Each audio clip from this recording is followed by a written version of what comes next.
સવારમાં વહેલો ઉઠે, જંગલમાં નાની એવી ઝૂંપડી, સવારમાં વહેલો ઉઠી તીર કામઠો લઈ પક્ષીઓને પશુઓને મારી ઘરે લાવે છે.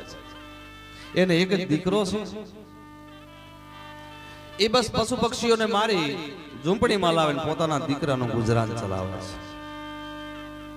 દરરોજનો નિયમ છે સવારમાં ઉઠવું, જંગલમાં જાવું, પશુ પક્ષીઓને મારવા, ઘરે લાવી દીકરાને પોષણ કરવું. આ દરરોજનો એનો ધંધો છે.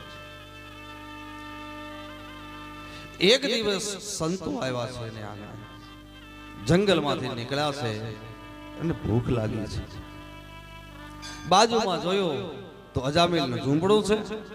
ત્યાં આવીને પછી સંતો કહેવા લાગ્યા કે ભાઈ અમને ભૂખ ને તરસ બહુ લાગે છે. અજામિલે એમને ફળ ખવડાવ્યા છે, ચોખ્ખું જળ એમને પાયો છે. સંતો તૃપ્ત થયા છે. અજામિલને કહેવા લાગ્યા, અજામિલ તું ધંધો શું કરે છે? બોલે બાપુ મારો ધંધો છે સવારમાં વહેલો જંગલમાં નીકળી જાઉં, પશુ અને પક્ષીઓને મારે એક દીકરો છે એનું ગુજારણ ચલાવું છું. સંતો કહેવા લાગ્યા કે હે અજામિલ, તું આટલું પાપ કરે છે, એક જ્યારે સમય તારો પાપ કર્મ આડું આવી તારે ભોગવવાનો વારો આવશે ત્યારે બાપ તારી દુર્ગતિ થઈ જશે. અજામિલ કહેવા લાગ્યો ગુરુદેવ એ મને ખબર નથી પાપ એટલે શું અને પુણ્ય એટલે શું. જો પશુ પક્ષીઓને ન મારો તો મારા દીકરાનો ઉછેર કઈ રીતે કરું? બોલે તારા દીકરાનું નામ? પોતાની જ્ઞાતિ પ્રમાણે નામ કીધું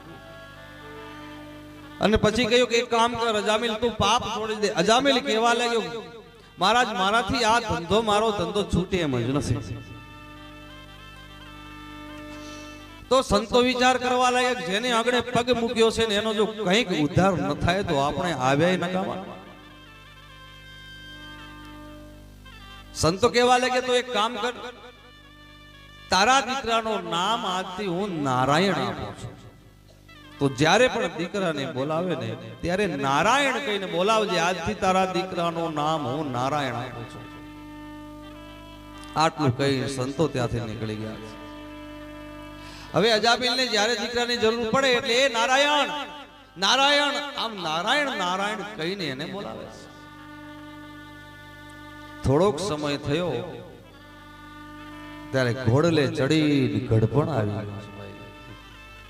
ગઢપણ ઘોડે ચડીને ઘરે આયા રે. ગઢપણ ઘોડે ચડી ઘરે આયા રે. ગઢપણ ઘોડે ચડીને ઘરે આયા રે. ગઢપણ ઘોડે ચડીને ઘરે આયા રે. આખડિયાના આછા થયા જવાળા રે.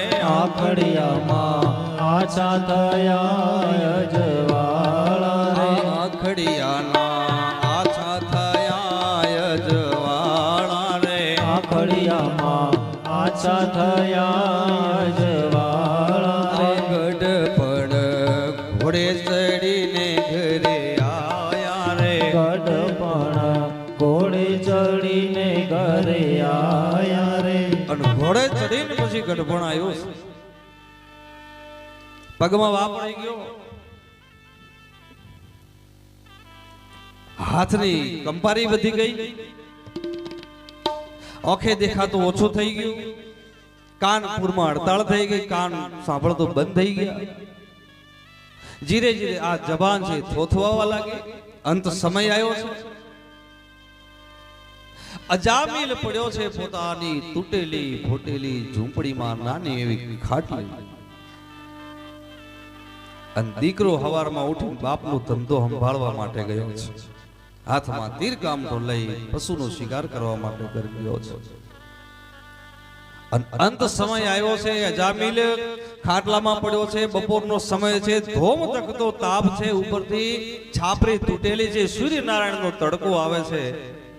અને જે દોડતો જાય અને તીર કામઠો કાઢીને જે પશુઓને મારી અને એની પાછળ દોડતો હતો ને એ આજ ઊભો થવાની એની તાકાત નથી રહી. તરસ લાગી છે. સૂર્યનો તડકો પડે છે ઉપર, આખું શરીર દાજે છે, પડ્યો પડ્યો રાડો પાડે છે. નારાયણ દીકરા મને પાણી પા, મારો પ્રાણ નીકળે છે, મને પાણી પા. બાજુમાં જ માટલી પડી છે. શક્તિ જે વખતે નીકળી જશે ને બાજુમાં માટલી પડી છે તો સાહેબ પાણી પીવાની તમારા હાથની વાત નથી. આંખમાંથી જોરદાર આંસુ વરસે છે, જીવ ગભરાય છે. 999 નાડીઓ તૂટે ને બરાબર વાત યાદ રાખજો કે મોત લેવો ને, મોત બહુ ભયંકર. બે વસ્તુ બહુ દુઃખ પમાડે છે, એક જન્મ અને એક મરણ. બરાબર યાદ રાખજો, એક પીડા જે જન્મની પીડા પડે છે ને બહુ ભયંકર પીડા હોય છે, અને એક મરણની. તેમ છતાં કોઈ ચિંતા નથી, એનું પાછું એક કારણ છે કે જન્મ વખતે જે દુઃખ અને જે પીડા પડી ને એ આપણે ભૂલી ગયા છે, અને મોતની પીડાનો આપણને અનુભવ નથી. એટલા માટે કરી અને આપણે હેરાન નથી થતા, એનું એ કારણ છે. જન્મની પીડા ભૂલી ગયા, ખબર નથી, મરણની હજી અનુભવ થયો નથી. એક વીંછી જો ડંખ મારે ને, અને જે કાળી બળતરા જે ઉપડે ને, મોતના સમયે હજાર વીંછીઓ ડંખ મારતા હોય ને આટલી વેદના થાય છે. નસો ખેંચાતી હોય, જમને અને જીવને ઈ ખેંચાતાણી ચાલતી હોય, જમ લેવાની કોશિશ કરતો હોય ને આ આત્માને ખોળિયામાંથી બહાર નીકળવું ન હોય, અને એવી જ્યારે ફરતી ચારે બાજુ જમના દૂત વળાતા હોય, અટહાસ્ય થતા હોય, અને ધીરે ધીરે કરેલા પાપ કર્મ પોતાની સામે આવી જ્યારે ઈ દંડ શરીરને આપતા હોય ને, એ વખતે ભગવાનનું ભજન કર્યું હોય તો અહીંયા કામ આવે છે. એવે સમયે રામ શબ્દ જો આવ્યો ને જબાન માથે તો સાહેબ આત્મા તરત જ છૂટી જશે. પણ આખી જિંદગી હરામ હરામ ને હરામ હોય તો મરતા થોડો રામ આવે છે, કદી નહીં આવે. અને મરતા રામ ન આવે તો આપણો મોક્ષ પણ થતો નથી. અધો ગતિના દુઃખ ભોગવી અને પાછો આ 84 લાખ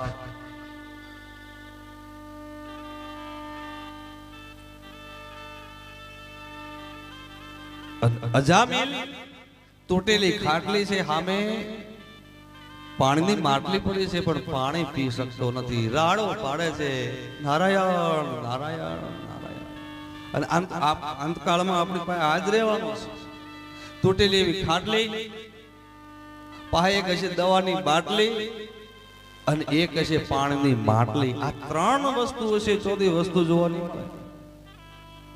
અને હાથમાંથી આ સમાજ, આ જગત, આપણું કુટુંબ હાથમાંથી સત્તા અને સંપત્તિ ખેંચી લે ને એ પહેલા તમારું જે છે ને એ તમે તૈયાર કરીને રાખજો ઉપર લઈ જવા માટે. એક કથામાં સુંદર પ્રશ્ન થયો. એક રાજા હતો, બરાબર ધ્યાન દઈને સાંભળજો. રાજાએ જાહેરાત કરી કે મને હું મરું, મારા ભેગી આ મારી બધી સંપત્તિ આવે એવો કોઈ જો મને ઉપાય બતાવે તો અડધો અડધ સંપત્તિ એને હું આપી દઉં. હું મરી જાઉં ને આ સંપત્તિ બધી મારા ભેગી આવે. તમારા પાસે કોઈ ઉપાય કરો? નહીં તો મને સમજાવો કે આપણે આ આપણી સંપત્તિ છે ને એ આપણે આવી રીતે ભેગી ઉપર લઈને જઈએ, ના લઈ જવાય? તો રાજા બધા વિદ્રાનો વિચારમાં પડી ગયા, દરેક માણસો કે કદાચ જો આનો કોઈ આપણને ઉપાય મળે તો જો અડધી સંપત્તિ આપણી પાસે આવી જાય ને તો હજારો પેઢીઓ ખાય તેમ છતાં ફૂટે નહીં, નિહાલ થઈ જાય. બધા આ પ્રશ્નનો જવાબ શોધવા માંડ્યા, પણ કોઈને નજર બેહતી નથી કે આ રાજાને ભેગું કઈ રીતે મેળવું. કારણ કે શરીર છે બળીને ભસ્મ થઈ જાય, કદાચ ઠાઠડીમાં તે સંપત્તિ મેલીએ તો એ બળીને ભસ્મ થઈ જવાની. એક સંત હતા ને સંતે રાજા પાસે જઈને કીધું કે હે રાજા, મારી પાસે ઉપાય છે. તારી જેટલી સંપત્તિ છે ને એ તારે હાથે લઈને જાવી તો મારી પાસે એક ઉપાય છે. બોલે શું? હવે આપણે માની લ્યો કે આપણે અહીંથી આપણું ગુજરાત, આપણો ભારત દેશ સામે છે અમેરિકા. જો અમેરિકા તમારે જવું હોય ને તો આ નાણું તમારું ચાલે નહીં, અહીંયા ચાલશે કારણ કે અહીંયા ડોલર છે, એટલે તમારે તમારા પૈસા ડોલરમાં કન્વર્ટ કરવા પડશે. તમે અહીંથી ડોલરમાં કન્વર્ટ કરો અને અમેરિકા જાઓ એટલે એ જ રૂપિયો ડોલર થઈને તમને પાછો મળી જાય. એટલા માટે કહેવામાં આવે છે કે તમે જે દાન કરો છો ને આ દાન તમારા ભેગું એ રીતે આવે છે કે અહીંથી કરેલું દાન કન્વર્ટ થઈ અને ઈશ્વરના દરબારમાં જમા થાય છે, બીજા જન્મમાં તમને મળે છે. જે તમારા હાથે કરો, પુણ્ય કરો, દાન કરો ને એ દાન બધું સીધું ઉપરવાળા પાસે જઈ કન્વર્ટ થઈ અને એનું આપણે 1 રૂપિયાના જેમ 87 રૂપિયા મળે ને અહીંયા આપણા 1 રૂપિયાના 1000 રૂપિયા મળે છે. એનું નાણું એટલું મોટું છે. એટલે સંતે કહ્યું કે એક કામ કર, તારું નાણું જેટલી સત્તા સંપત્તિ છે ને ઈ તું કન્વર્ટ કરી નાખ, અહીંયા તું દાન કરી નાખ ને એટલે ઈ 1000 ગણું થઈને ઉપરવાળાના દરબારમાં તને મળશે મળશે મળશે. એટલા માટે શાસ્ત્રોએ દાનનો પણ મહિમા ગાયો છે. જો દાનવીરો ન હોય તો દાનવીરો ન હોય, દાતારો ન હોય તો મંદિર ના બને, દાતારો ન હોય તો ગૌશાળાઓ ના ચાલે, દાતારો ન હોય તો આશ્રમો ના ચાલે. એટલા માટે દાનનો પણ સાથે એમ મહિમા ગાયો છે. એટલે જ્યારે આ જગત તમારા હાથમાંથી જૂટવી લે ને એના પહેલા ભાવનો ભાતું બાંધીને રાખજો કે આપણે કોઈની જરૂર પડે નહીં. કારણ કે ઉપરવાળાના દરબારમાં પહોંચતો બાપ ઘણા સમય લાગે છે. રસ્તામાં ભૂખ લાગશે, તરસ લાગશે, જો કોઈને ખવડાયું હશે તો મળશે 1000 ગણું થઈને, કોઈને પાણી પાયું હશે તો 1000 ગણું થઈ અહીંયા પાણી તમને મળશે. નહીં તો ભૂખ્યા અને તરસ્યા દુઃખ વેઠતા વેઠતા કેટલાય સમય ઈશ્વરના દરબારમાં પહોંચશો. અજામિલની 999 નાડીઓ ખેંચાવા લાગે છે. એક પાપ કર્મનો હિસાબ થવા લાગ્યો છે. દુઃખ ભોગવતો ભોગવતો અંતે નારાયણ પોતાના દીકરાને બોલાવે છે. નારાયણ નારાયણ કરતા એનો આત્મા નીકળી ગઈ છે. આત્મા નીકળ્યો એટલે જમના દૂત એને નરકમાં નાખવા માટે કરીને એનો આત્મા લઈ નીકળ્યા. ત્યાં વિષ્ણુ ભગવાને પોતાના પાર્ષદોને મોકલ્યા. જમના હાથમાંથી અજામિલનો જીવને જૂટવી અને લઈને એને વૈકુંઠમાં મોકલ્યો છે. તો એ વખતે જમરાજા કહેવા લાગ્યા પ્રભુને, પ્રભુ તારા દરબારમાં આવો અન્યાય. બોલે કેમ?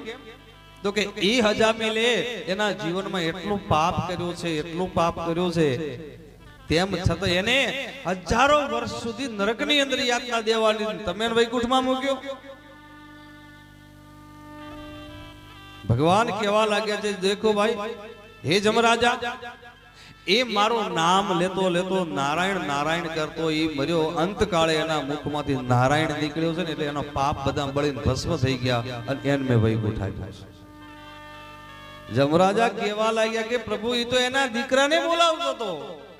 બોલે ગમે એને બોલાવતો હોય પણ એળે નામ નારાયણ, એળે નામ નારાયણ લેતા જો એનો મોક્ષ થઈ જતો હોય તો આપણે તો 9 દિવસ લગી તાળીઓ પાડી ભગવાનનું નામ એનું ધૂન કર્યો છે, આપણો મોક્ષ કેમ ન થાય?